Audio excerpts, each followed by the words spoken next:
ئەمە یەکەم یاریگایە لە مێژوودا بتواندرێت بگوازرێتەوە. ئەم یاریگایە لە ناوچەی ڕائز ئەبوو عەبوودا، بۆیە زۆر جار بەو ناوە ناو دەهێنرێت، بەڵام ناوە فەرمیەکەی 974ە. ئەمەش بەهۆی ئەوەی کەوە لە 974 کۆنتێنەر پێک هاتووە و دوای مۆندیال دەگوازرێتەوە. 974 کۆدی نێودەوڵەتی پەیوەندیەکانی وڵاتی قەتەریشە.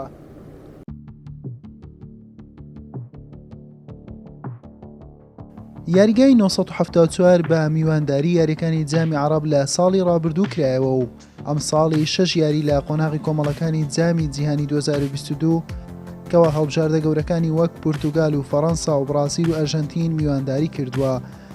دوای یاری لەسەر ئەم یاریگایە یاری نێوان برازیل و کۆریا دەبێت لە قۆناغی 16 و دوای مۆندیال یاریگەکە هەڵدەوەشێتەوە و دەگواسترێتەوە. ئەم یاریگایە کەوتۆتە ناوچەی ڕائز ئەبوو عەبوود 10 کیلۆمەتر لە سنتەری دەوحەوە دوورە و کەوتۆتە ڕۆژهەڵاتی پایتەخت لەسەر کەناراوەکانی دەوحەیە.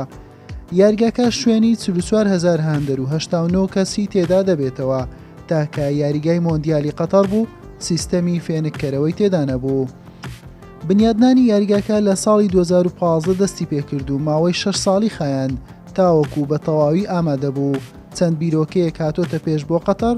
یاریگای 974 دوای هەڵگەیرانەوەی و خرانە سەرپشتی کەشتەکانی کەناراوەکان بگواسترێتەوە بۆ ئۆروگوای و لە ناوچەی مالدۆنادۆ دابمەزرێندێتەوە و میوانداری مۆندیالی 2030 تێدا بکرێت یاخود بدرێت بە وڵاتێکەوە یاریگایەکی شیا و ناوازەی نەبێت.